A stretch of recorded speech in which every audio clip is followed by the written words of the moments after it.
Alright, good evening and welcome to the broadcasting lounge. And somewhere in amongst all that fog, you can see down below is the Nurburgring Grand Prix circuit. That's where we're racing tonight.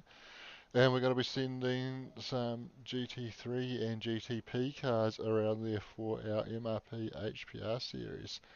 Should be an awesome night of racing. I'm Shane White. I'm joined in the broadcasting lounge by Corey Kitchen. How's it going, Corey?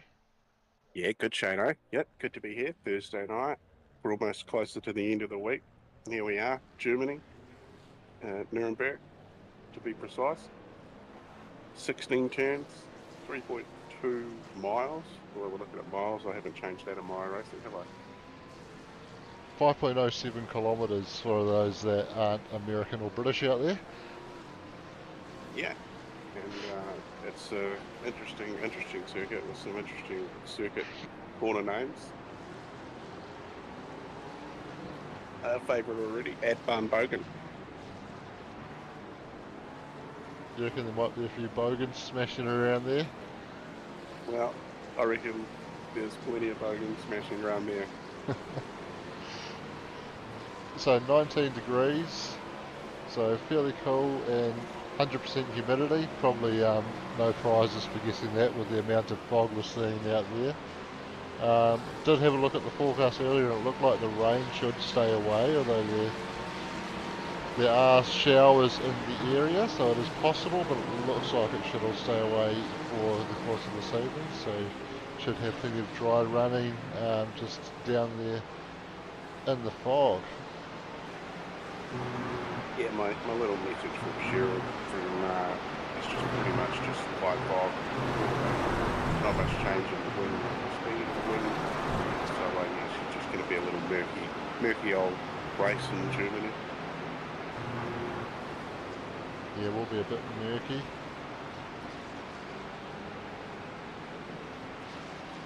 So we've just wrapped up qualifying and we can take a look at the results from that now. So Stefan McCartan on pole in the number 51 there. Christian Hermansen lining up second from Aaron Goodrich. And Jack Pintz is going to be alongside Aaron on the second row. Jonathan Turner fifth, Christian Jenkins there in sixth, Dane Noda seventh, Mark Price 8th, Dan Turner 9th, and Wayne Hartnell rounding out the top 10.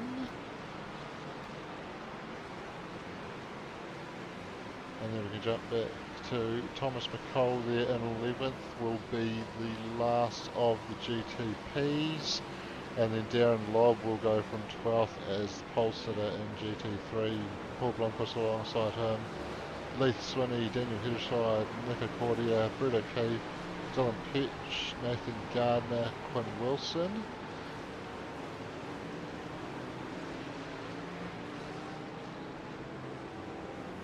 And then running back down through the field, we've got Blake Greenhall there, 21st overall. Roger Forbert, Daniel Johnson, Adam Hughes, Louis Robertson, Nick Mitchell, Steve Dowra, Bill Kilgour, Chris Zalewski, Mitchell Sparrow.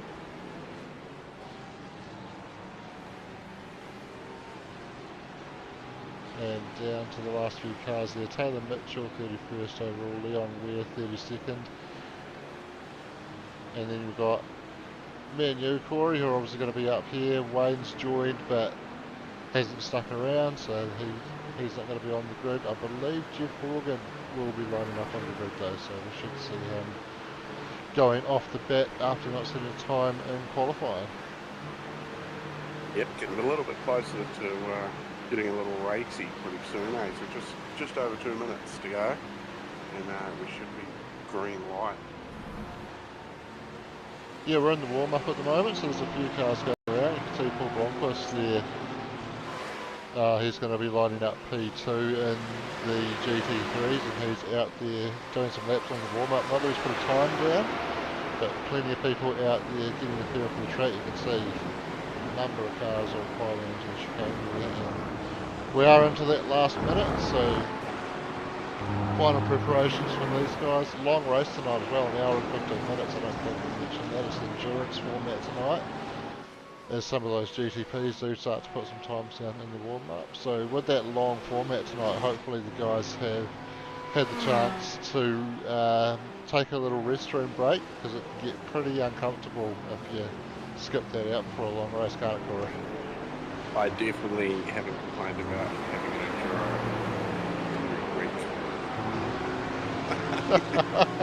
No, everything is good here. Ready to sit back and relax for an hour. Sounds good to me. Got nothing else to do on Thursday, then tune in. And if you miss it tonight, you can watch it again tomorrow night, Shannon.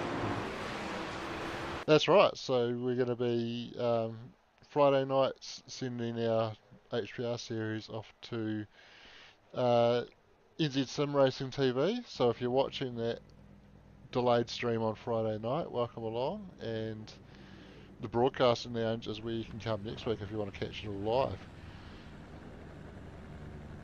That's right. So it'll be live from about 8 p.m. Friday night, I believe.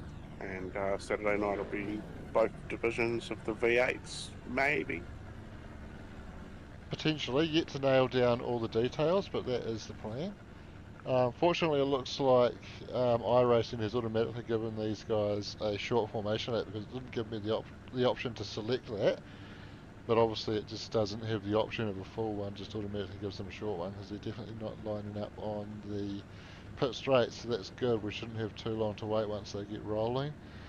With the endurance format tonight as well, the guys do have a couple of compulsory pit stops to make. You're going to have to change 2 tyres at each of those stops as well, so there will be some interesting strategies going on through that.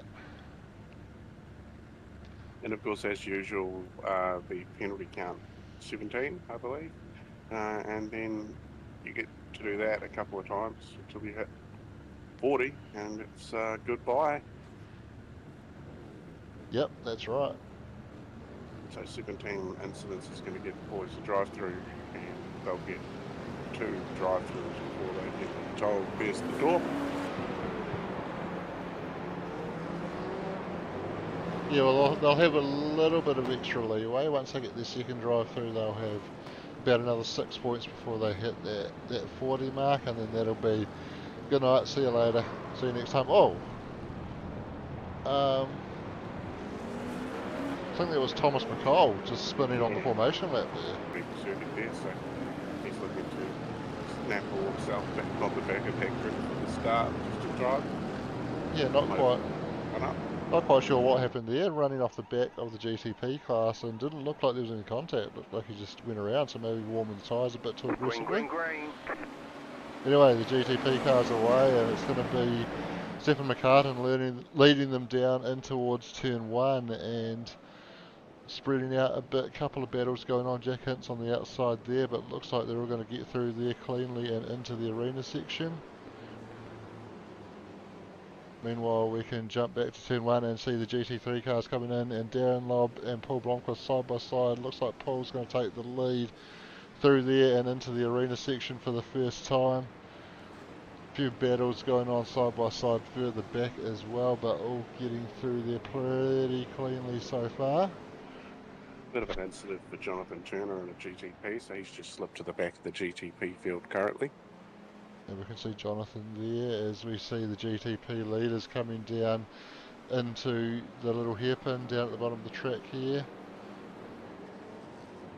Things starting to spread out a little bit as Stephen McCartan is leading the way, and you can see there Jonathan Turner just bringing up the rear as the GT3s start to come down the hill now. And that's going to be Paul Blomqvist continuing to lead over Darren Lobb. Bit of a battle between Daniel Hedderscheid and Lee Swinney going on behind them. Had a bit of contact there, one of the Misfits cars, not sure who that was, with an MRX car, so that potentially might have been Nick Mitchell and Roger Forbett, I think. He's all go here early. Yeah, quite a few cars have made a few gains. Jeff Hogan up 11 spots, first lap. Don't know how correct my SDK is there. Yeah, well, about 3 of those spots for Jeff were me, you and Wayne. But certainly... No. Don't listen to me, folks. That's just my SDK giving me a little bit of grief there. Okay. Anyway, so the GTP leaders have completed the first lap, and GT3 coming around the final corner now. We've actually got somebody in the pits already, Daniel Heddershide. Is this for damage or just an early stop from a strategy point of view? They have to make 2 stops anyway, and they should get probably about 2/3 of the race distance on a tank of fuel in these cars, so it could be quite a good strategy to get out of traffic early, get that first stop done, and then get some clean laps down with clear air. Yeah, clear air is probably sounding pretty good when it's this foggy. Absolutely. It's So, gotta make it worth the high humidity.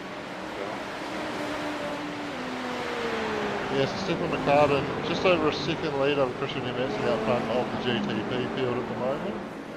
Looks like Christian's certainly not letting him get away much more than that, so this could be an interesting battle to play out over the course of the race. Close gaps back here, Wayne Hartnell just behind Dane Noda with Thomas McCall in behind him as well. And Tom just having half a look there on his teammate. Very interesting, isn't it? We so often see all these Team West guys so very close together on the track. Yeah, they're all egging each other on, and love to see it too, because they're definitely up the pointy end of the field. And, well, obviously with some of them moving up from GT3 into the GTP this year, they felt they were getting a little bit faster, so good on them for giving that a home. Love to see it. Absolutely. And this livery looks a bit familiar to me on this BMW. Dane did give me a heads up that he's going to do this tonight, running the DSA Silver Motorsports livery. Oh, that looked like Christian Jenkins having a problem there off at turn 1 and just rejoining now, so he's had a little bit of a moment down there under brakes and found himself off the track. Spit it out, Shane. Hey, he's probably pretty lucky, he didn't get any damage there where he's crashed where he did. He seems to be pretty good. No need to go in and waste one of your fast repairs. Oh, Blake Greenhall in a very tight battle with Nathan Gardner as they come down towards turn 1. Blake on the inside, that should be... Oh, he's had to squeeze through there on Quinn Wilson. Quinn's worked it out of turn 1 there, so we've got a few inches going on with that. Unpacking sounds good. Resident SuperCars NZ favourite, Balaki, Blake Greenhall here, and BMW. Drives one every day to work and then comes home, jumps in and gives it a race. Gets the race BMW out before it. Absolutely, and his previous daily driver BMW let him down, and he copped a bit of flack for getting another one to replace it, but certainly loyal to the brand as he runs around in this BMW in our GT3 races as well. Yeah, and of course, you see him every Tuesday night in the Mustang. In the class. Well, I don't know about that, but... That's not like you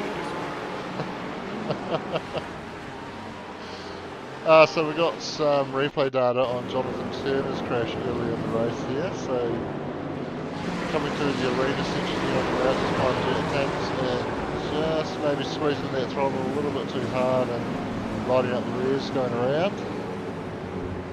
Taking his time to make sure he's got a clear track to rejoin and not hurting anything, so avoiding any damage, but obviously dropping to the back wouldn't have been ideal for him, and he's going to be looking to make up ground as the race goes on. We also had an issue from Taylor Mitchell on that one, so he's side by side with Bill Kilgour.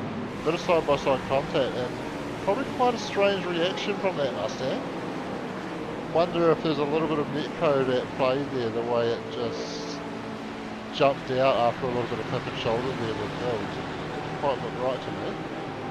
It's a good looking Mustang, the yellow suits that car. I think that's pretty sharp. Yeah, it's a nice livery to be fair. Yeah, but fits well on that car. I wonder if it does. Should drive a Mustang too. And Christian Jenkins, we caught the end of this, and very strange. It looked Look Wow. very similar to what you'd expect a V8 Supercar to do if you've gone a little bit deep under brakes and just chopping down the gears getting that compression locking. But these cars downshift protection, you wouldn't expect them to get that compression locking, so maybe just a bit too much rear bias. Yeah, that's very strange. Got no explanation for that one. Adam Hughes here in the GT3. Oh, just a bit of concertina nose to tail, and unfortunately he was the one that popped out and looped around there. And then we did catch the end of the moment for Quinn Wilson as well, also at turn 1. Oh, just getting into the back of the car ahead and unloading the front and going around. Oh, looks like we might have had some drama unfold in the battle we were looking at. Earlier, Thomas McCall, Mark Price and Dane Noda might have been involved together in an incident here. Or have they just had incidents at a similar time? So Tom losing the rear initially. Oh, so Dane just... We can probably catch that better if we click on this one. So Dane coming up towards where Tom spun here, recognising the spin, getting out of it, and Mark Price, I think, not quite fully sighted of what was going on, wasn't expecting Dane to slow up so much and got into the back of him, so very unfortunate on that one, but Dane will come in, get a fast repair, get his first stop out of the way and see what he can do in terms of recovery, but that is super unfortunate. Yeah, very unfortunate for Dane. You've just got to get in there, get that fast repair, get back out, and do the best you can. And you can see he is back on top. Oh, that was an MRX car going flying off. Mitchell Sparrow, I believe it was. He's managed to rejoin here, but he was going off at a rate of knots. Well, welcome back, Mitchell Sparrow. Absolutely. We can see what happened there. He's side by side with car 23. And there is some side-to-side contact, loops around, finds the tyres, done a little bit of damage, but hopefully might have got away without any sort of mechanical damage there.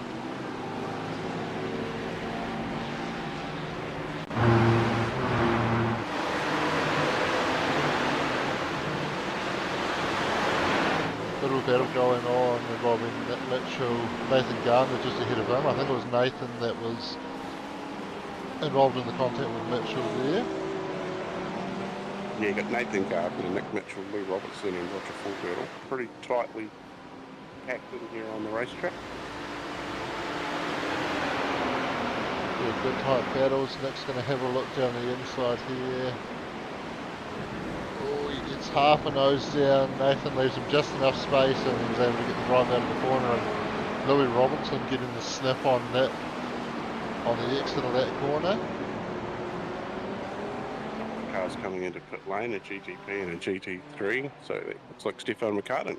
So race leader coming into the pits, and looks like Mitchell Sparrow is behind him. Yes, I wonder if Stefan just observed that he was coming up on that traffic there and thought that looks like a good time to get in and get that first stop out of the way and yeah, avoid having to deal with that GT3 traffic that was coming up on. Leith Swinny in the midst of the battle as well, so plenty of action going on track at the moment. Leith Scott, Brett O'Keefe just over 2/10 of a second now behind them, so very tight battle here, and Nico Cordia just in front of Leith as well as BJ throws it down the inside there. I don't think Leith was quite expecting that, I certainly wasn't. But Leith able to get the drive out of the corner and get back in front by the braking zone down here. BJ will be loving having a bit of a challenge for the race. Jumps in when he can to have a bit of fun. Whether it's at the front of the pack or the middle of the pack, it doesn't matter to him. He's out there having a bit of fun.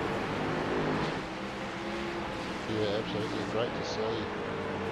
So there's Nico Cordia just catching the dirt through the Schumacher S, and that's allowed Leith to just climb up onto the back of him again a little bit.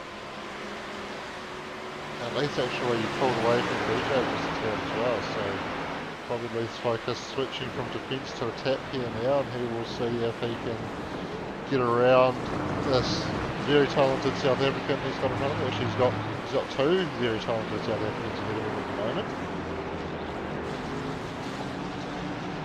They're everywhere. They are everywhere. Must be just New Zealand's awesome. Must be. And how's your biggest movers? Who have you got? I've got Nick Mitchell up 8 positions, I believe. Going through my list, I'm seeing Taylor Mitchell up 10. Although I believe he might not have put a qualifying time in, but it's still impressive to make that round out.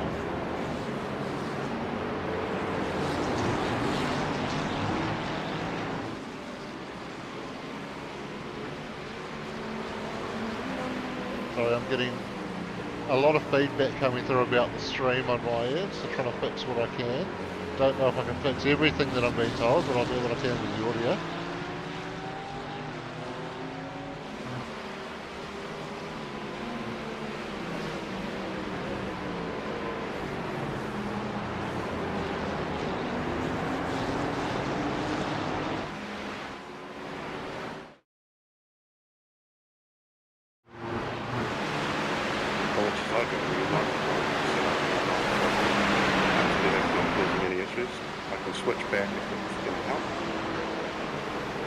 Well, it looked like I had your levels about right on my end, but I've just tweaked things a little bit. Potentially, maybe as well that I've just got the car volume a bit loud, because I'm being told my mic's a bit quiet as well, which mine's actually turned right up in the software there. Well, it sounds pretty good to me here in Discord, so I don't know what many people were talking about.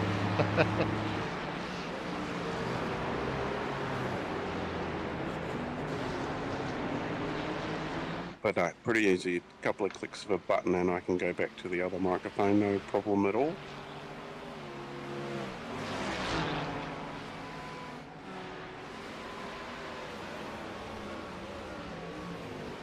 Bruno Keith actually he's just been passed by Paul Blomqvist there, so Paul, did we see Paul come to the pits earlier?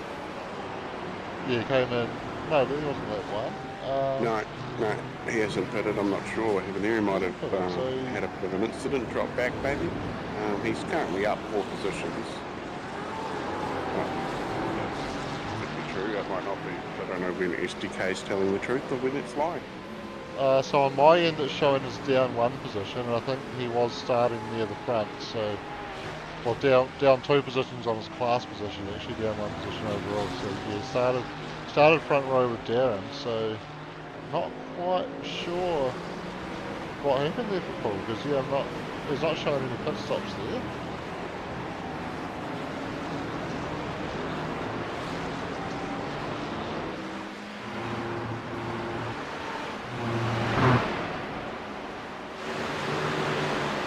Oh, I have got some data here for Paul on lap 6, so go back. Potentially this is going to unpack what's put him back.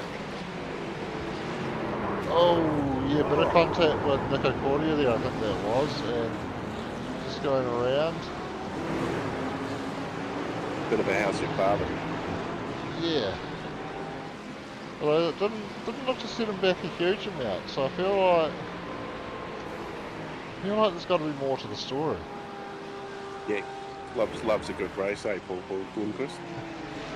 Although he is only back as far as 4th in class now, so that would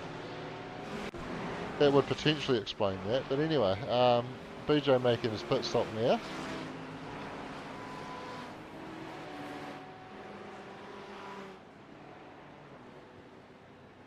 Yeah, there's no compulsory pit stop since it's a enduro, right? 2 compulsory pit stops. Okay, and I've just got to take a maximum of 1 tyre at each stop or something? 2 tyres at each stop. Alright, okay. We splash of fuel. Is the fuel limited or they've got full tanks?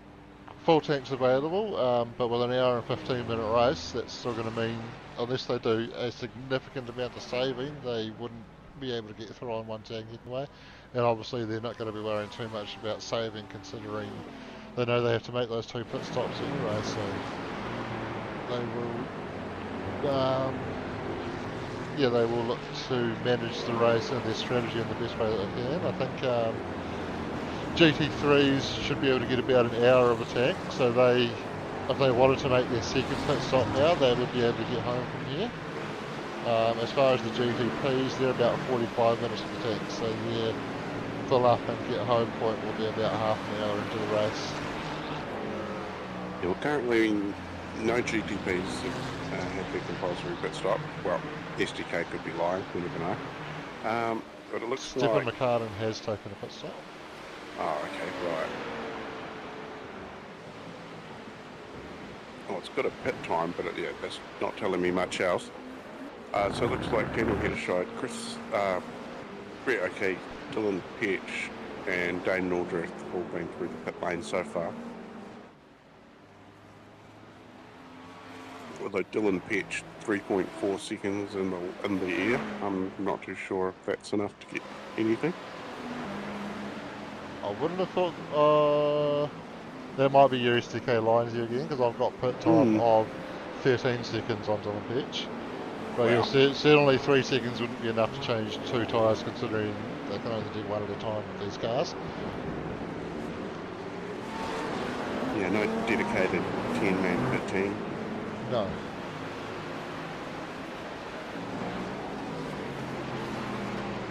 Oh, this is quite exciting with the Team West guys having their own little battle.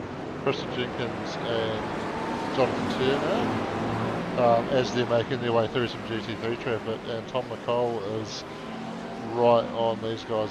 No, sorry, he's a bit further back. That might have been...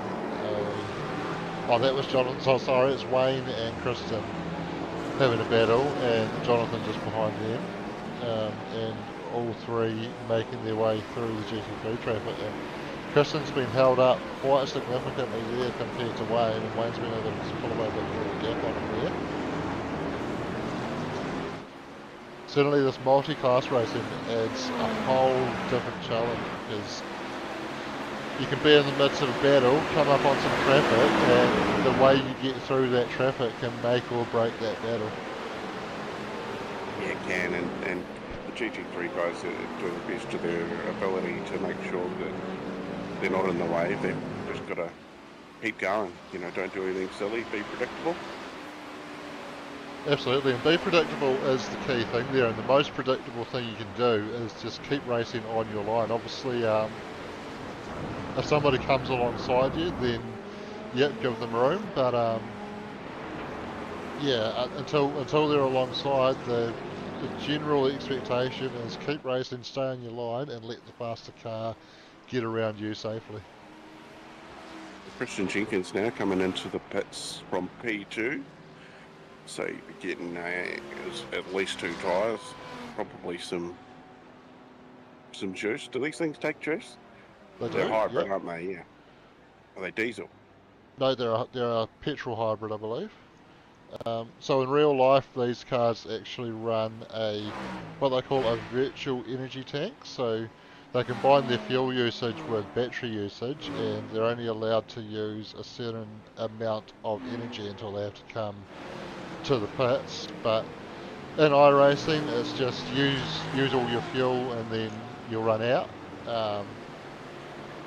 Nothing complicated with virtual. I mean, everything's virtual in here, isn't it? But nothing complicated with combining your fuel usage with your battery usage. You've got a battery there that you can use, and you have to manage that charge through the race. But it's really in these cars on iRacing just set up more similar to the F1 hybrid system, where you have that battery charge you have to manage, and you can use different deployments of that to use a bit more battery to get a bit more power, or you can turn it down and recharge a bit, or you can just run a balance mode, which generally keeps your battery pretty happy throughout the race. Well, that's an interesting chat. Cars are too fast for me, Shana. We're Robertson's still involved in an epic battle down here with Nathan Gardner just coming in. Roger Corbett in behind, Caleb Mitchell behind him on the fight back, and one of the Team West GTP cars making his way through the traffic, and Louis just trying to go down the inside of Nathan, making contact and going around there. Might be a good time to bring up that Sim Blacks are our weekly sponsor. That's right, they are, and Louis of course driving for Team Simblacks. Defected from Team SDI before they have since gone on to have a name change to Jigsaw Racing. Yes, they moved away from Steve and went to Steve's brother at Jigsaw Projects. But yeah, Louis defected from that team and joined Simblacks, and that's why you see him out there running the Simblacks signage all over the car front now. Yeah, and Stefan from Sim Blacks is bloody top dude. Awesome to deal with. I've had a few dealings with Stefan, and they've been absolutely pleasant. So yeah, highly recommend. Yes, I think it's simblacks.nz, I believe. And yeah, you can get a lot of sim stuff from there. I think he's can even get Jinx shifters, which are pretty awesome. Yeah, that's a very serious bit of kit, the Jinx shifters. So Louis Robinson just taking his pit stop there, a couple of other cars in the lane as well. Looks like Jeff Horgan and Bill Kilgour are both currently in pit lane. I think it was Jeff that was just ahead of Louis there as they both came into the pits. I think Louis might have been wanting him to go a little bit faster there, but managed to not push him out of the way and got into pit lane, and you can see he's been able to come out ahead, so won't have to worry too much about that now. Yeah, it's pretty sharp pit stop, in and out like a race. Leith Swinney's got Paul Blomqvist just coming up on him at the moment, so Paul, we obviously saw him have that little spin there and drop down back into 4th place. He's back up to, oh sorry, still sitting 4th at the moment, and looking to see if he can get back into the podium positions. Leith, I think, maybe just recognising that he probably doesn't have much of a chance of fighting Paul off, so no point wasting time trying to fight him off, and just let him go there into the final corner.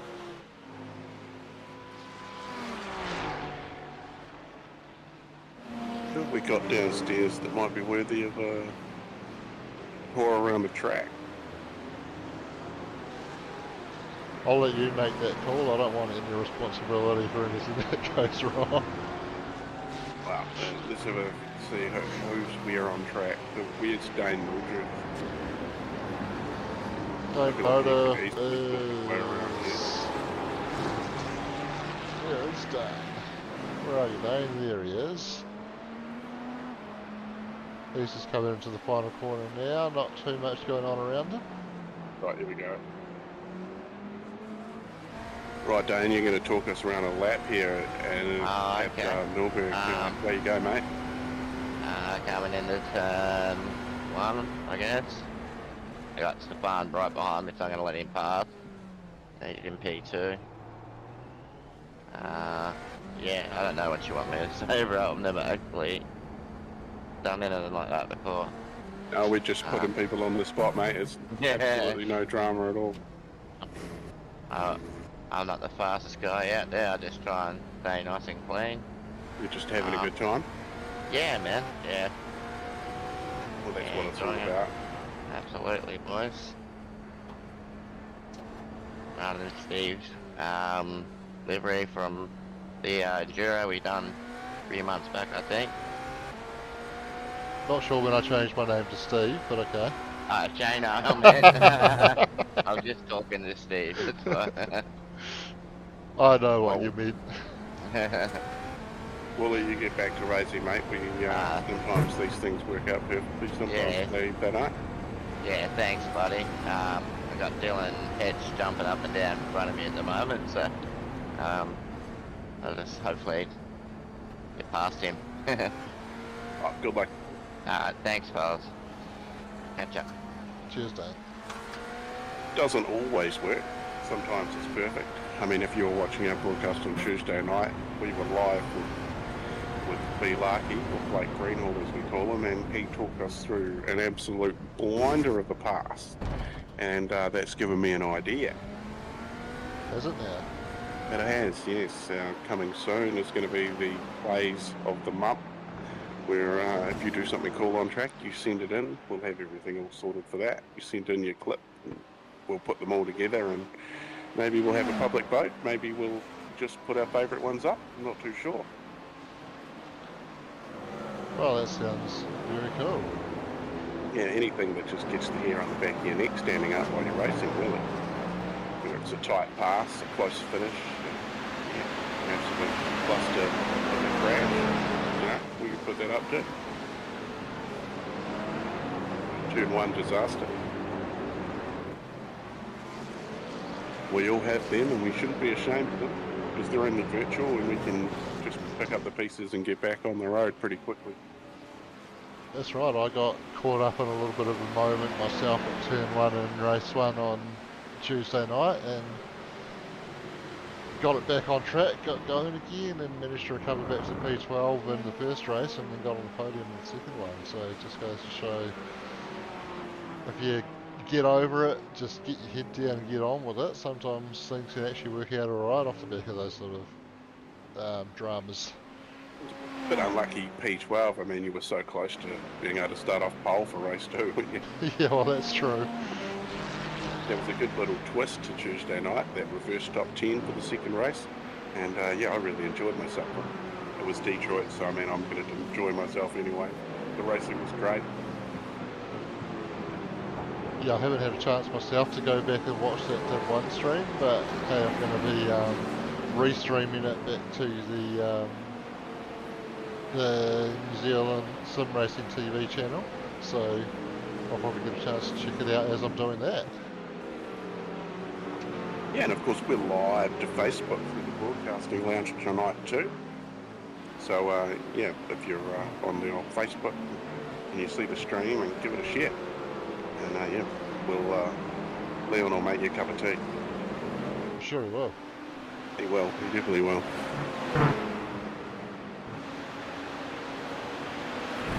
I only said his name at the timing, and I've seen his name there in 12th position, and I haven't seen him all night.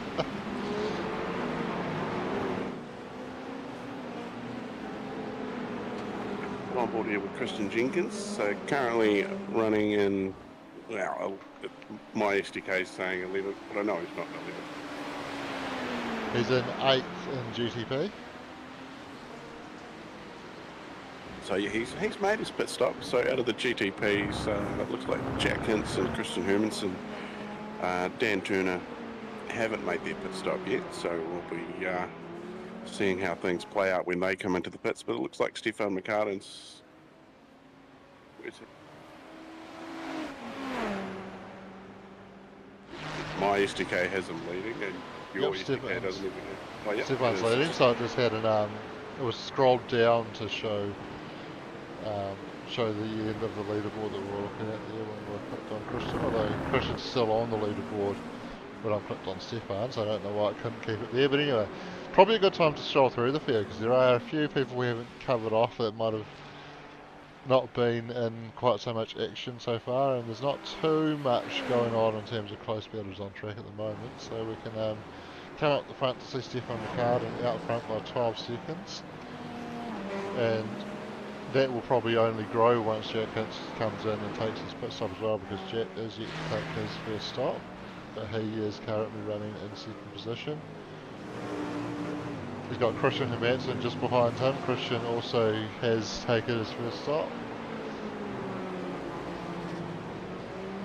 Out there doing laps, so he will be second on corrected standings once Jack comes to the pits. I have a feeling maybe the game that Jack's playing here is go as long as the fuel will let him, and then try and get some good clean laps in the middle stint, and then probably make quite a late second stop as well, sorry, and see where he comes out. Aaron Goodrick running 4th at the moment. Pretty good performance for him. Looks like that's going to correct to a podium position in the running once Jack takes his pit stop. and he's making his way through some GT3 traffic at the moment as well. Oh, here we go, busting the gap.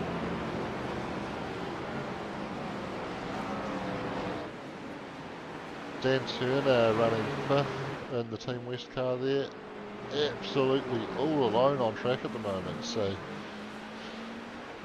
just putting the laps in and no traffic. Obviously at some point he's going to have to deal with some GT3 traffic, and he's probably dealt with a fair bit of that already through the race. So that's the great thing about the multi-class as well, is when you are in this situation where you've got nobody in your own class around you, it actually you know, normally if it's a single class race it can get a bit boring and you sort of start to lose focus a bit because you're just trying to focus on hitting the same markers over and over again. When you come across the GT3 cars in these situations, it actually gives you something else to focus on and breaks the race up a little bit when it is a slightly more monotonous race for you. Yeah, that's right. And you need something. You bang on there, Shane. I totally agree. Looks like Aaron Goodrick's taking his second stop already before Jack Hinks has even taken his first. Should be in the window to get home from here, so no issues with that. That should be absolutely fine, but obviously a very different strategy to what Jack's running. Now we can jump to Christian Jenkins, second of the Team West cars, running there in 6th position. Car 100. Doing it all on hand controls. Yeah, the SimAbility hand controls, they're pretty awesome. And him and Dan Turner and Christian Jenkins, they impressed the hell out of me with how fast they are with just using their hands. Absolutely. And they got it down to a fine art too, with throttle control. I mean, Christian did do us some video a few weeks back, a month or so back. We had him on video and you could see what he was doing with his hands.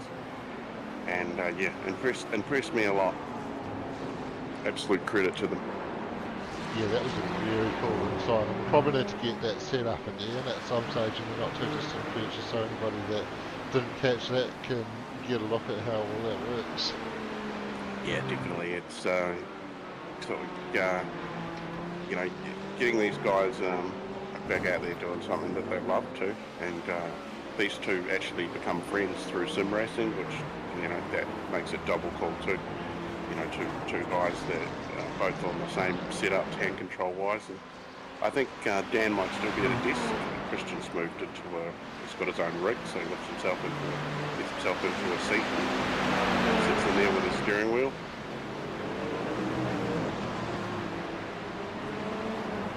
Yeah, very cool.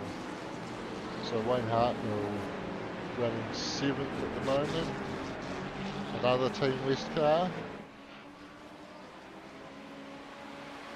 They're everywhere, Shana. They are everywhere. Here's another one. Jonathan Turner. Don't know that he's got the Team West branded on that car, although he has got some ability across the front, but certainly part of Team West, and you can see the Team West Racing under his name there on the little driver infographic. Yeah, the SimAbility's available in the paint shop for anybody to put on their car, actually. Been back as wire racing for a long time. Glenn Seidman's his name. And Tom McCall, another Team West driver in 9th. Yeah, Tuesday night we had the Misfit Army, I called them, because at one point there on screen, half of it was filled up with these green cars. And tonight we got Team West cars everywhere. Sure do. And in 10th position is Mark Price, so finally a different team, or not even a team, a privateer, old Pricey, one of these guys that's just still out there doing his own thing, hasn't given into the temptation to join a team. He's quite happy keeping to himself, doing his 0 podiums, 0 wins and 7 incidents per lap. I was waiting to plop that in at the end. I thought that was quite good. Just 7 incidents though, I'm going to check.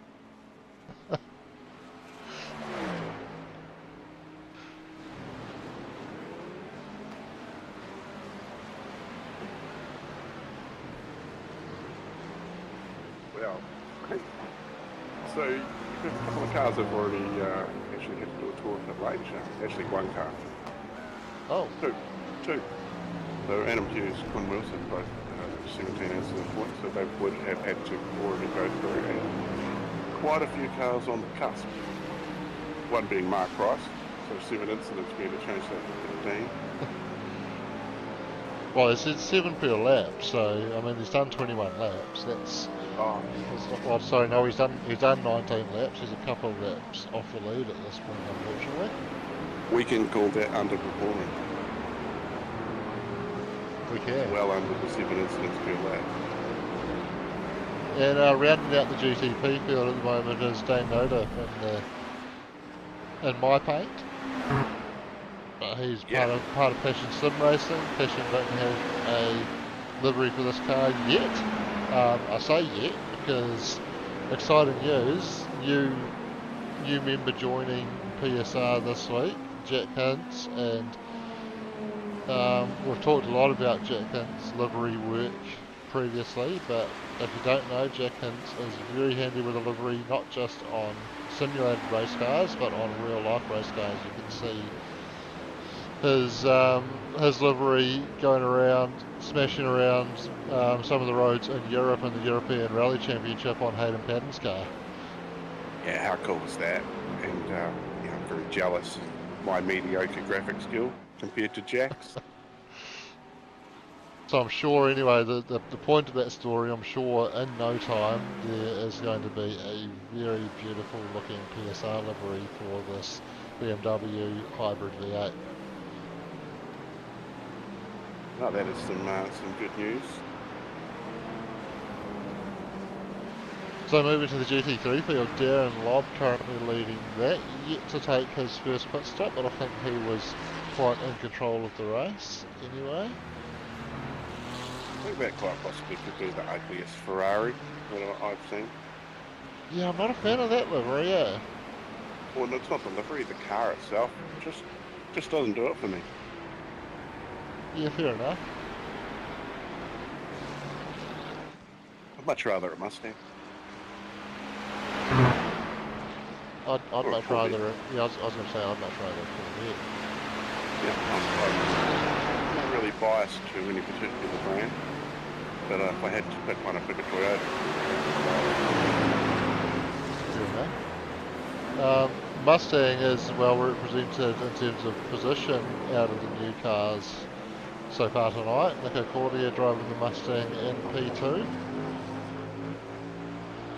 Yeah, another solid drive from one of our well, look at that, South Africans 1 and 2.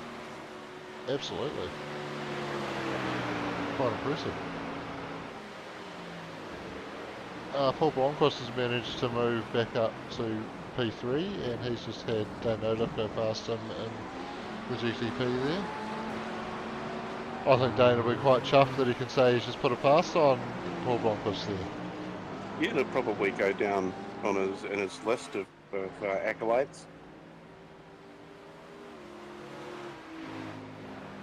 Blake Greenhill doing very well, and first of the GT3 runners who has taken a pit stop. Well, that's very interesting. Yeah, so I think Leith Swinney had been running. Was it Leith? Yeah, I think it was Leith had been running closer to the front before his pit stop, so he's dropped back a bit. Blake's done very well. I think at this stage, those top three, if they pitted now, would emerge in front of Blake. So I think he's running fourth, whichever way you look at it, but still very much first of those guys that have taken a stop. If he's got some fresh tyres on there, then, and I imagine he has got some fresh tyres on there compared to the guys out front, he'll have at least two of them. As long as he hasn't changed the wrong two to mess up his balance, he should be capable of putting in some fairly solid lap times to maybe close that gap down and see if he can undercut those guys out front. Yeah, it's just another standard night for Balaki, just turning up with absolutely zero practice. Can I please have a setup? And just gets out there and he's either on the podium or he's nearly, gotten pretty close. So he must have some mad skills. And bloody Dane keeps giving him setups. Oh, well, he's getting faster. And next in the line, though, Mitchell Sparrow. So it's been a while since Mitchell's been with us here at SuperCars NZ, but he's up 16 positions into 15. Yeah, so Mitchell, I think, didn't put a qualifying time in, so started off the back, and yeah, has moved up 14 positions within the class and running P5 in GT3 at the moment, so that is a good benefit.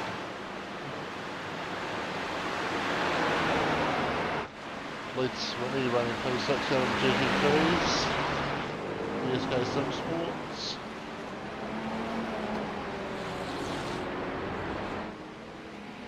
Quite a lonely race for him at the moment, 4 seconds behind Mitchell Sparrow, nearly 13 seconds ahead of this guy, Dylan Pitch, P7 and GT3. Yeah, it was probably more interesting to look at on the timing tower at the moment. The pit stops, there's probably some gains.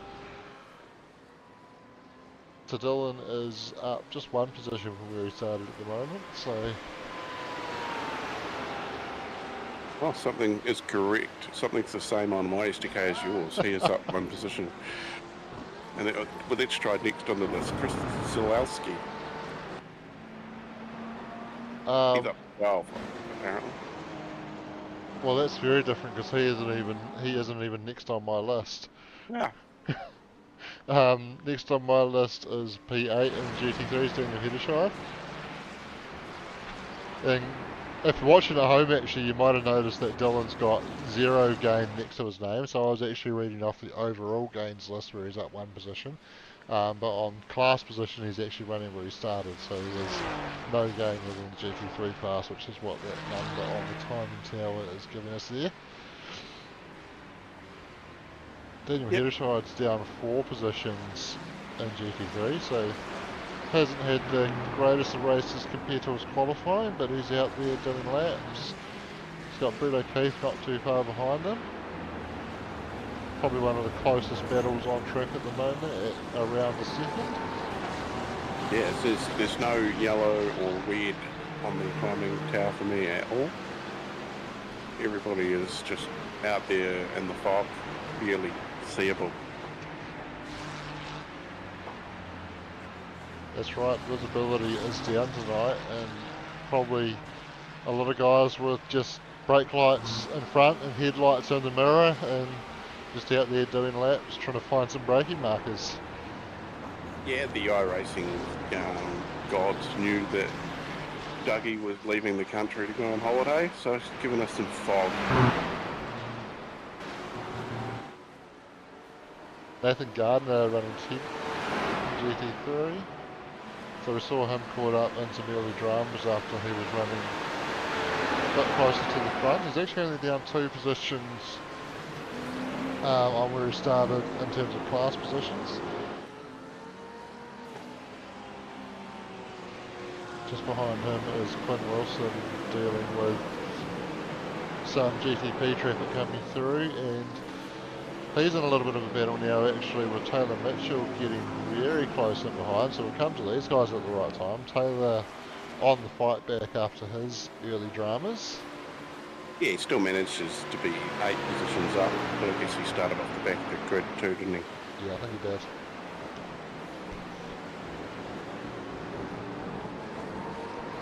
No, interesting.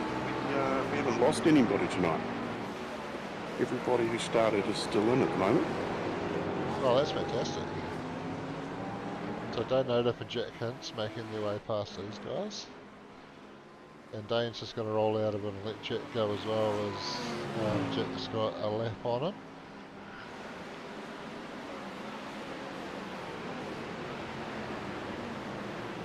So now that those GTP cars have made their way by, I think Taylor will be very keen to see if he can make his way around Quinn here, although Quinn, no slouch. Lap times about half a second in favour of Taylor Mitchell in terms of their best. Actually a couple of seconds last lap Quinn was actually nearly a second faster.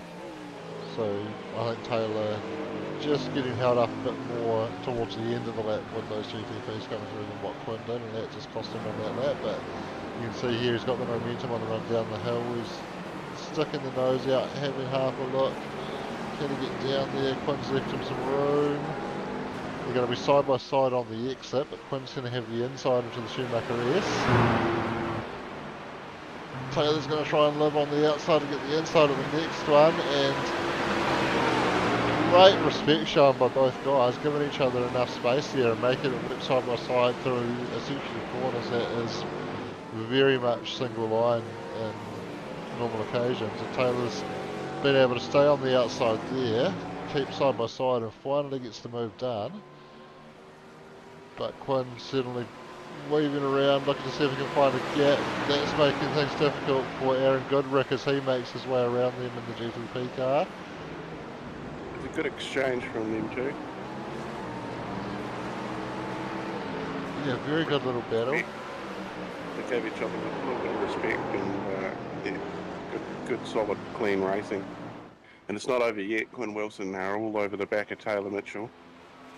Yeah, he'll get a bit of draft down here as well, so he could fight back into turn one, and he's very keen to fight back despite the pace that Taylor has. He's going to send it down the inside under brakes and get that one back, so very good little battle going on there. And Taylor wires it down the inside into turn two, not able to carry the momentum on the exit though. Yeah, looks like he gave up on that one, which is probably fair too. Didn't push too far or far enough to cause any unhappiness from any other party. Excellent exchange from these two. Yeah, very good. This is what we love to see, and that's why as we were scrolling down the field, we've just held on these guys a bit longer just to admire this battle, because it is a very good battle, and we love seeing good, hard, clean racing. So far 3 of our GT3s have had the penalty drive-through.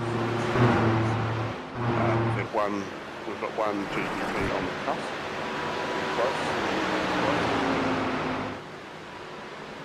We've got 4 cars on 14, 2 on 13, 1 on 12, 2 on 11, and 3 on 10. So it's quite a few double-digit incident points. So I'm guessing off-tracks are plenty around here.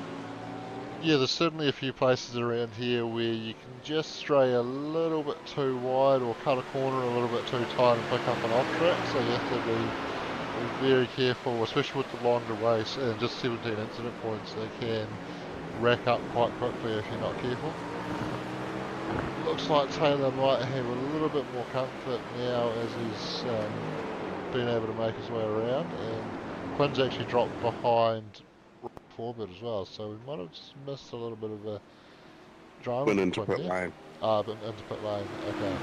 That explains things. So that settles down this battle for the time being, and Roger Forbert was just sniffing around in behind as well, and still not too far away from Taylor. Nathan Gardner in the pits as well. Yep, so Nathan emerging out of pit lane now just behind Roger, so Nathan in 12th position in the GT3 class. And then Mr. Nick Mitchell, P13, lucky for some.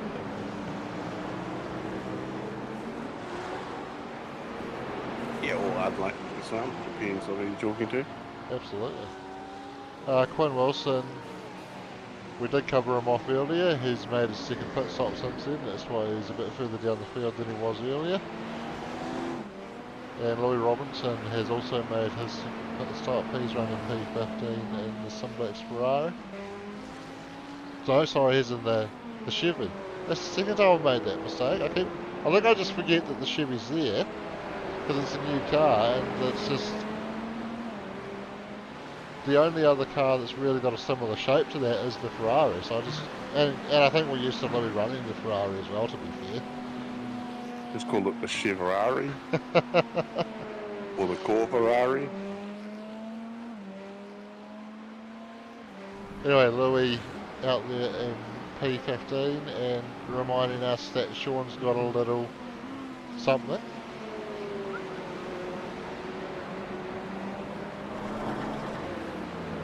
Daniel Johnson, 16th place. This one is a Ferrari.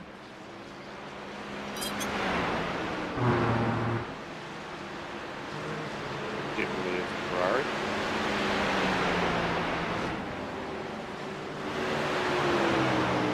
That's better.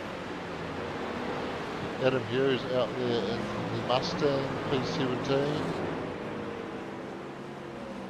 Nico Cordia's teammate actually, that's why they're running the same livery there. Team ANZCRL.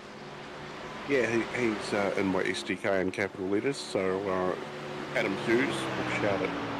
Adam Hughes. There we go. Down 3 positions, according to my SDK. Yep, down 3 on the overall, and in class he's down 4. Yeah.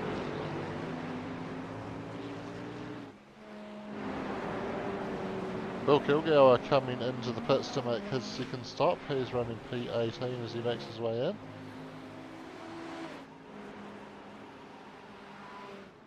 Now, fresh off the plane from Rarotonga, Steve Darren in the Team Jigsaw Mustang. Yeah, more holidays for Stephen. He's the much richer, older, better looking brother to Steve.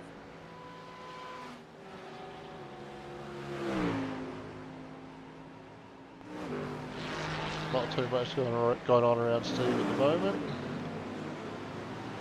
That's probably how he likes it. Yeah, I think so. He's just moved up to 18th in class with Bill taking his second stop, but Steve yet to make his second stop as well, so I'm sure Bill will be keen to remind Steve that he was ahead of him before the stops, and he's going to be hoping to come out ahead when Steve takes his stop. Yeah, a battle of the older gentlemen in our league. Not sure which one's older. Sorry, That's a very good point. Chris Zaluski running 19th in GT3 in the Racecraft's Mustang. That is a very cool livery. The spec map he's done on that to get the metallic effect on that firm is absolutely fantastic.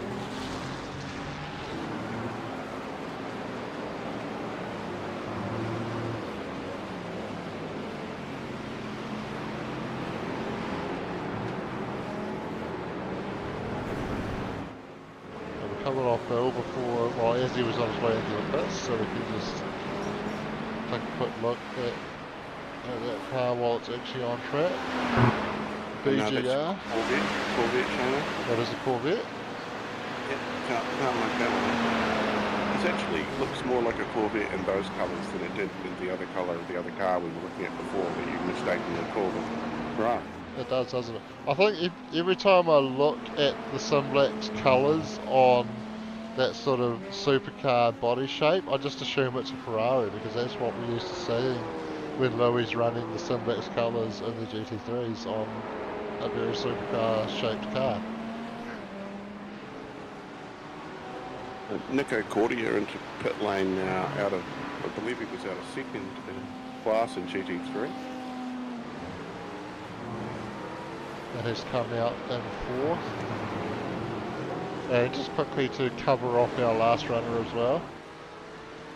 Jeff's been away for the first couple of rounds, joined in late, hadn't been able to get his sign up in, so we allowed him to be a late entry, join round 3, and he's been out there doing his thing, running at the back, but having plenty of fun nonetheless, I'm sure.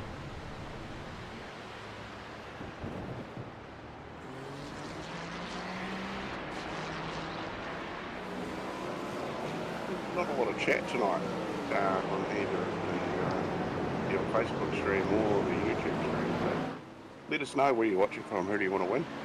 Yeah, let us know in the comments either on Facebook or YouTube.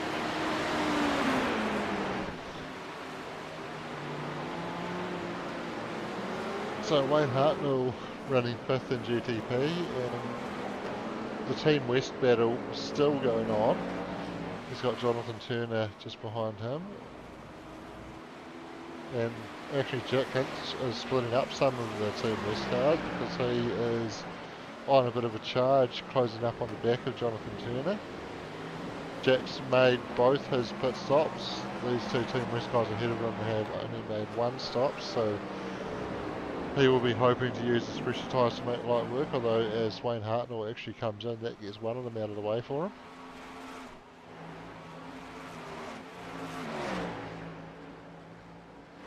Well, if somebody else is going to be clearing the way for you, you can't complain. Unless you're being cleared out of the way for someone else, then to complain there. Yeah, absolutely.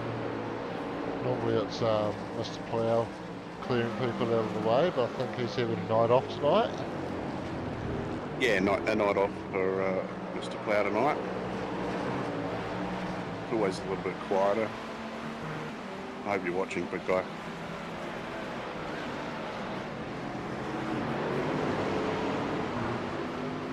Nico Cordia looks like he's actually closing in on Paul Blomqvist, so we normally look at Paul, think of him as rather quick, but maybe lacking in the pace department a little bit tonight.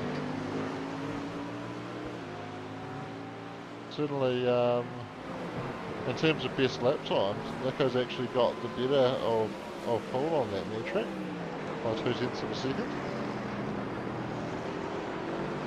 Yeah, all over the back. But Paul being a seasoned race car driver, he's not going to let him past easy.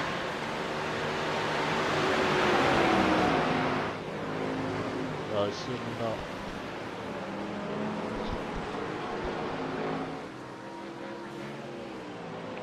So this is going to be quite interesting to keep an eye on this and see what Nico's able to do.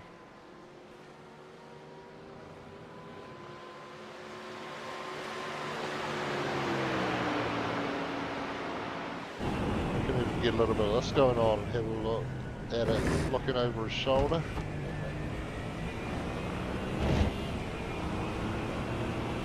Oh, he's going to poke the nose out. Maybe a little bit of contact as he just bailed out of that one.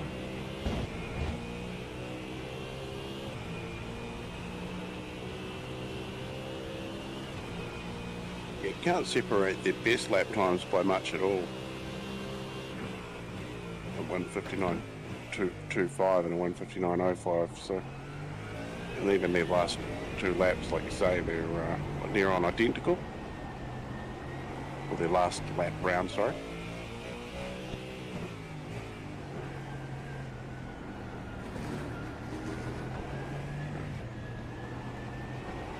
Tell you what, I'm liking the look of that cooling duct in the Mustang. Yeah, Very almost good need some. You need something like that at home. Yeah, absolutely.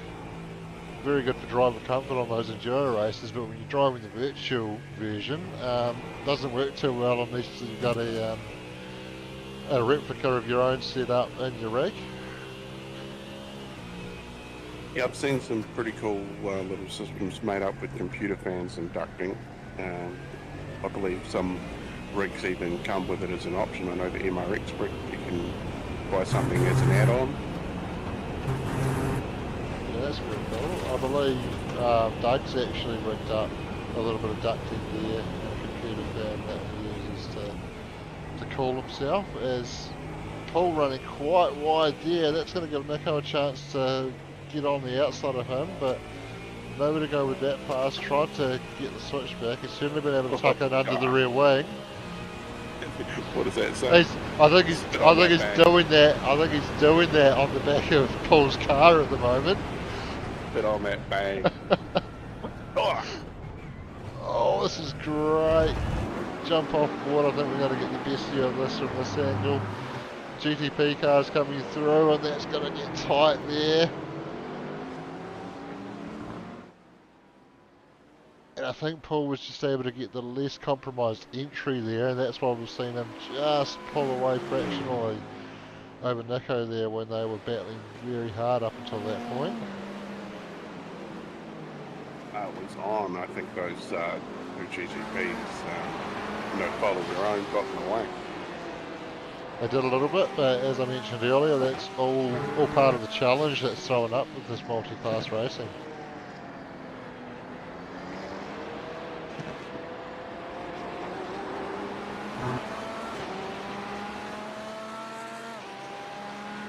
So looking off the back of Paul Blancos' car now, looking back at Nico Cordia, and some interesting lines, interesting difference in lines coming up here. Nico looking to get much tighter into the apex much earlier, get the car rotated and get the drive off, where Paul takes a later apex, almost more typical of what we'd expect with a V8 supercar, where you take a later apex, get the car as straight as possible on corner exit and get the power down.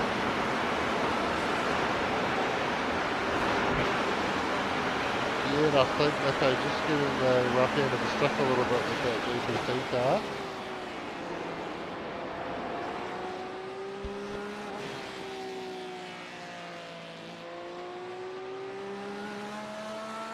Oh, and Nico getting out into the gravel as well.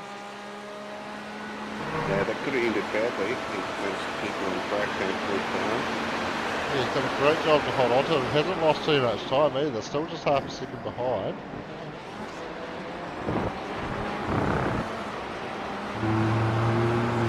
Still, last time around, you could split these two in lap times as well, so a 2:01.5 and a 2:01.6 respectively. Yeah, that's a very cool battle we've got going on at the moment. It literally is the only battle going on at the moment.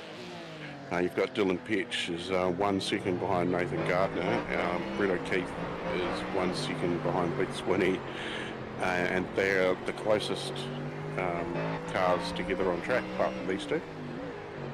This is 0.4 of a second Nico's behind Paul Bloomquist here. Nico, sorry. Just pulling out of the draft here. Oh, letting the GTP car weave its way through the traffic there. I'd like to see a replay of that from the outside. That's called splitting the gap.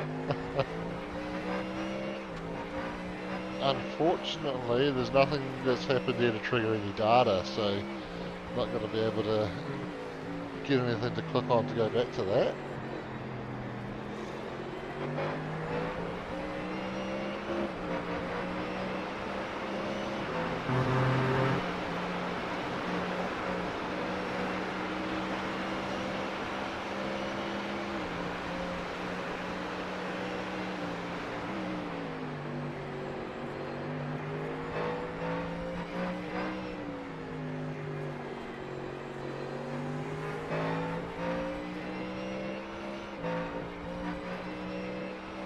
Stefan McCartan's still leading the way. He's got an absolute monstrous gap.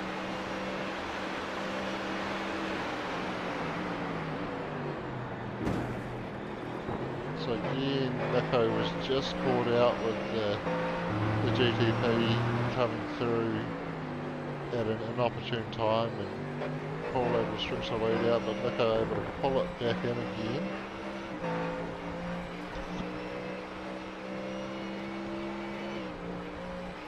There's yet another GTP passes them. Absolutely. It's good to see a few more of them in the field now too in the GTP. We've got 10 on track tonight, which is fairly decent. 11 even. Oh, we're missing one. Yeah, so the there we go. time and tail doesn't quite scroll down to P11 on the GTP class there.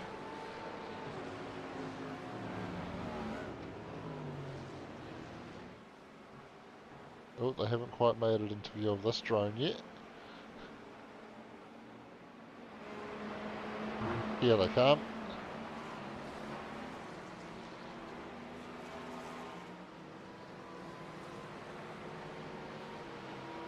Gives you an idea on the gap between the two and how quickly Nico is closing it up under brakes.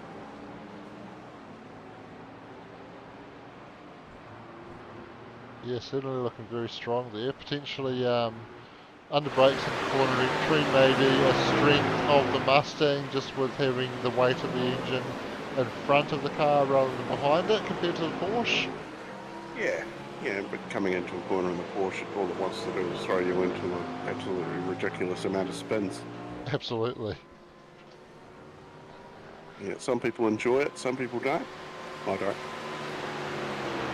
Nor do I. Yep. That's why I'm here talking about it.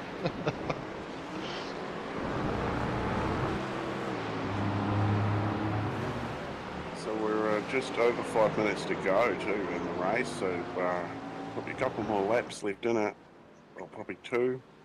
Maybe then we might see a white flag. Yeah, certainly getting down to the business set now, and this is very much the battle at the moment. I think the only thing under a second in terms of gaps on track, so it's certainly worth just staying with this one, and we'll keep an eye on where the leaders are as they do get down towards those final laps. But Nico having half a look, bit of a touch there, unsettling for his car. Nico does the right thing and just backs out of that, not gaining an advantage from the contact there. Meanwhile, all this battling that these guys are doing is just allowing Mitchell Sparrow to get closer and closer to the back of these guys, and he is looking like he's going to enter into this battle very soon as Nico's dropped right off there. I wonder if he maybe picked up a slowdown.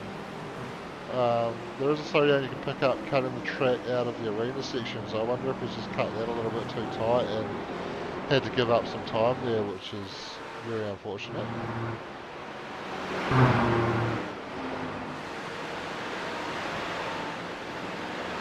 Yeah, how long was the noise occurred? Still looks to be going quite slowly. I wonder if he picked up some damage with that. Certainly the front splitter not looking quite in perfect shape, but it wasn't heavy contact when he got into the back and pull there. I wouldn't have expected it to slow him up this much. Mitchell Sparrow last lap round at 158.4. It's close to Darren Lock's quickest lap. So he's lapping pretty quickly here towards the end of the race. So I wonder if maybe Nico's going to come into pit lane here. So that is very strange.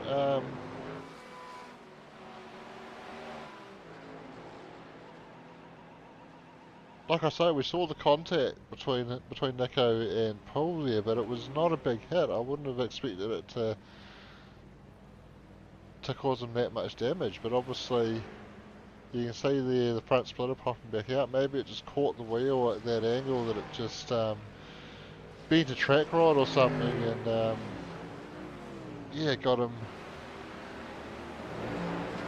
the car not quite driving straight, and he had to just cruise back to pit lane. So that's very unfortunate, but I definitely would have stayed out there, you know, a couple of laps to go. well, I mean, as slow as he was having to drive it, though, to be fair, I think coming in and getting that fast repair was probably the right option. Got a bit of a battle here now between Nathan Gardner and Dylan Perch. As Dylan comes to pit lane, and there goes that battle. So that's interesting as well, because Dylan has taken both his stops. I wonder, has he reached that magic 17, Corey?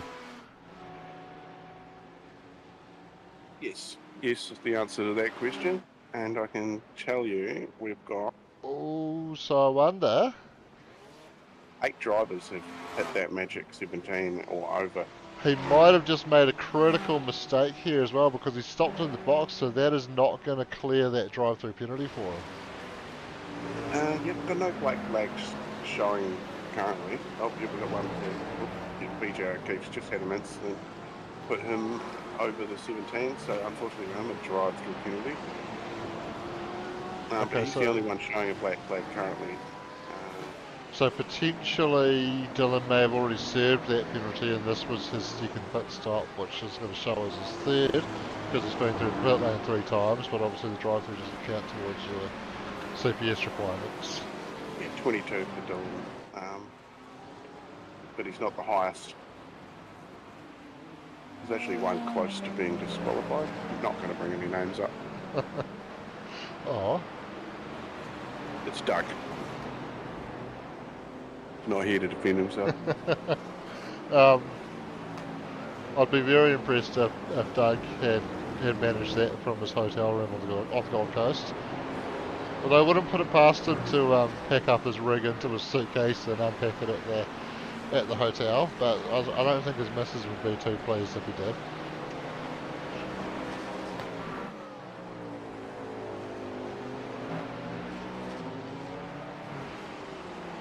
Mitchell Sparrow's managed to get onto the back of Paul Blomqvist now.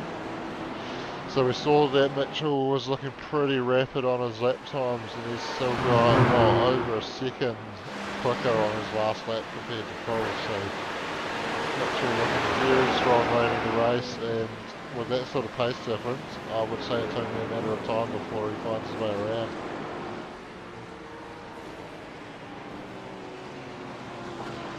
Yeah, so there definitely can't be that many laps left, so I'm guessing it's going to be white flag maybe this time round for the leaders. Yeah, so I think Darren Lobb has started a lap. I think Stephen McCartan just coming across the line now, and I think he will be... Ooh, that's actually going to be really close. He might... I think he might get one more in after this. Yeah, I think so. I haven't got anything yet up on screen.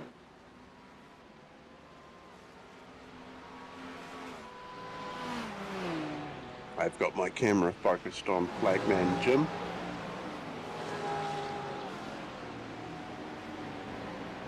So Mitchell Sparrow continuing to put the pressure on Paul Blomqvist here. Yeah, not a bad return for Mitchell, up 16 spots into P3 in class. Yeah, that is quite impressive. What, up 14 is it on your screen? No, up 16. Oh, that's good. We've got something the same.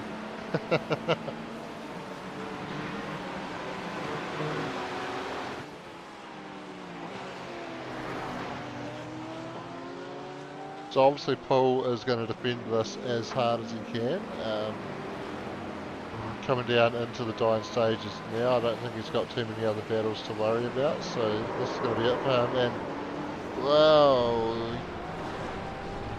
left the door open initially. Mitchell was down there. There was at least a partial closing of the door and then contact, and Mitchell's got a half spin as a result of the contact, and that has dropped him back and gives Paul a 4-second margin there now. So I think, as we're probably expecting him to take the white flag next time around, that's probably going to be enough for Paul to hold on to P2 unless he decides he needs to readdress that.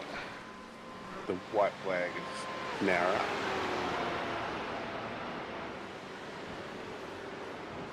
So Stephen McCartan has started the final lap.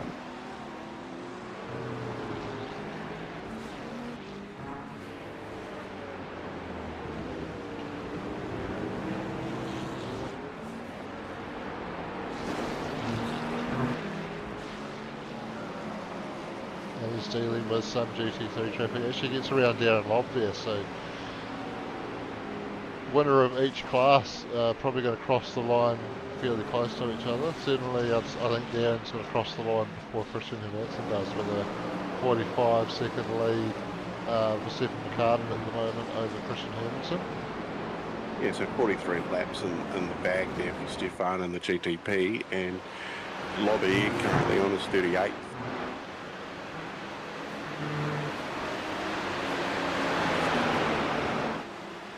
Yes,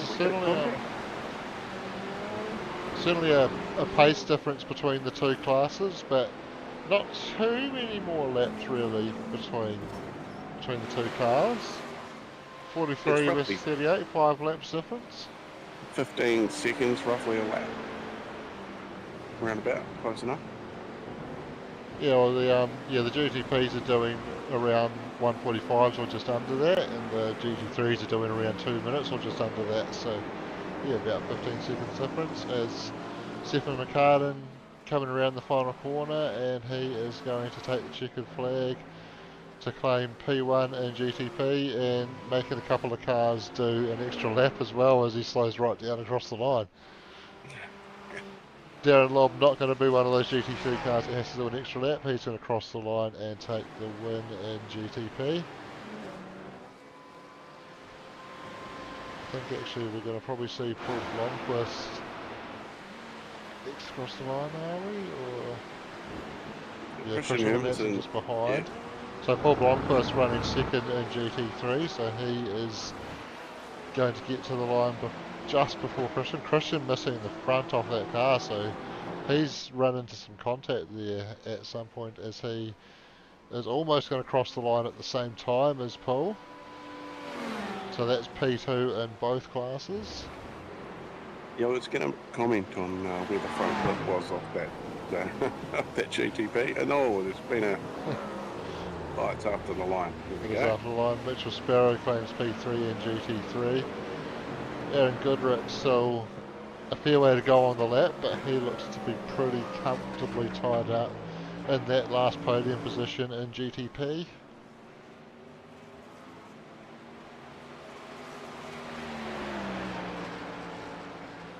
Just a few corners left to go for him now. He's going to negotiate the chicane. Not my preferred layout of the Grand Prix circuit here, with the tighter chicane as opposed to the fast one that I much prefer, but that's what officials had up for the week, and we always follow officials, so we stuck with this layout. And Aaron Goodrich coming across the line, he's going to claim P3 for GTP.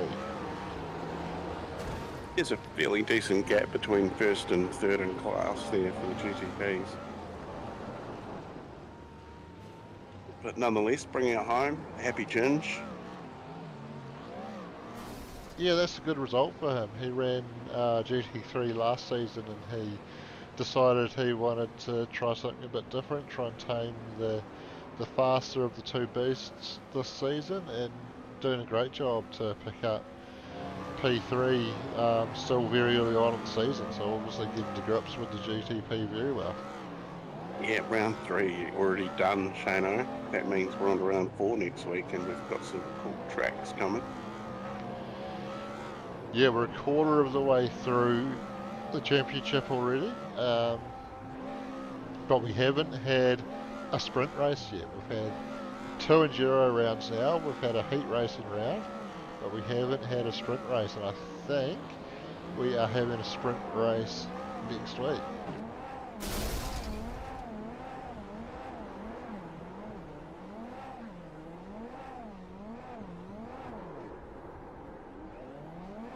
You know, I just went into the season information to have a look and see what was coming up next week. Have we even got anything up, Shana?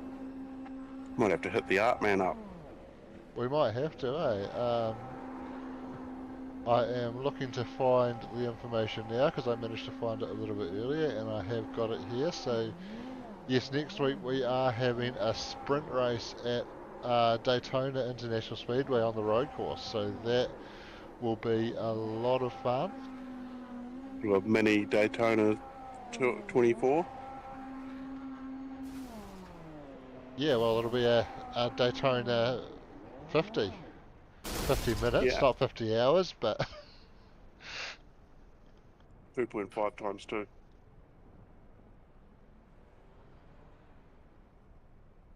it'll certainly be an interesting race anyway. Plenty of drafting battles to go on around there on the oval section of the track. We haven't got anyone dropping into the waiting room as yet, so we can probably go back and take a look at some results. That's showing the qualifying results at the moment. Let's change that and have a look at some race results. So Stephen McCartan taking it out for GTP. Christian Hermansen there in second. Aaron Goodrich making the podium in third. Jack Hintz fourth. Dan Turner fifth. Wayne Hartnell there in sixth. Jonathan Turner seventh. Christian Jenkins, Dane Notiff, and then Tom McCall rounds out the top 10.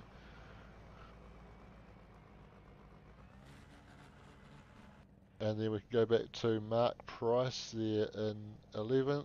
Darren Lobb is the first of the GT3s, 12th overall. Mitchell Sparrow second in GT3 with Leith Swinney rounding out the podium for those guys. Nico Cordia, Paul Blomqvist, Taylor Mitchell, Blake Greenhall, Nathan Gardner and Roger Forbert. And then Nick Mitchell, Quinn Wilson, Dylan Petch, Louis Robinson, Adam Hughes, Chris Zalewski, Bill Kilgour, Steve Darren, Daniel Johnson and Brett O'Keefe. And then as we get into the tail end of the field, we've got Jeff Horgan, Daniel Hedderscheid rounding out the field with a few admins joining the server but not actually racing, including you and I there, Corey. Yeah, and V8's Tuesday, Road America. So I've got a 26 lap race there in Road America, and Super Formula Wednesday, they head to Silverstone, GP. So, yeah, so we're all over the world next week. It looks like we've got Stefan McCartan in the waiting room. Should I bring him in, Shano? I think that sounds like a good idea. All right, burning questions are on you. Stefan McCartan, picking your way through the fog to claim the overall and GTP win tonight. How was that one? Yeah, it was good fun. Only just made it back in time to get into quali and put in my laps and stuff, but it was mega fun. Well, that's a good effort with no practice. What sort of challenge did the fog throw up tonight with reduced visibility? It was more or less just not being able to see the GT3s coming up as clearly. So like going down into the carousel, normally you'd be able to sort of see them coming back towards the Schumacher S's and sort of gauge where you're going to catch them, but you couldn't even see them down into the carousel. So just sort of just keeping an eye on the relative to see that they're sort of 10 seconds in front, and then just in your mind say, oh yeah, that's about half a track away, so could get them about, you know, back straight or Schumacher S's or whatever. Yeah, very cool, making use of that relative, and hopefully those guys making use of theirs as well, I guess.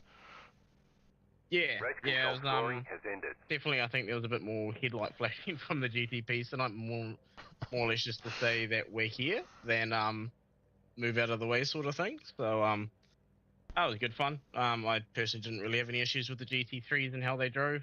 They're all pretty good out there, so that was good fun. Yeah, on that note, getting into the second season of this multi-class racing that we're doing here, do you find things are starting to get better, improved, with guys starting to understand how it all works a bit better? Yeah, it's definitely a bit of an improvement. There's still some guys that are obviously new to it that need to learn those. You should stay on your line as the slower car a little bit, because it does make our life a lot easier in a GTP, but it all comes with time. It all comes with being on track and learning. So can't hold it against them. Yeah, absolutely. Any sponsors you want to shout out? Yeah, Blackout Electrical Solutions, Shunt Scenery, Palmerston Bakery, Jennifer Russell Real Estate, and Simrigs. Alright, very cool. Well, congratulations again on the win, and we look forward to seeing you back next week. Cheers, guys. See you then. Have a good one. Yes. Alright, so that's our race winner, Stefan McCartan, and nobody else sitting up there in the waiting room at the moment. So I think maybe everybody in a hurry to get to bed, because most people have disappeared out of the race channel downstairs as well. So I think we can probably leave it there. We talked a little bit about our race week sponsor during the warm-up, or no, earlier in the race. Sorry, we talked about Simblacks. So thanks to Simblacks again for sponsoring this week's racing. Anyone out there looking to get some gear, make sure you reach out to Stefan, because he's got plenty of good gear and some really good chassis as well. So hit up Stefan if you're in the market for any of that.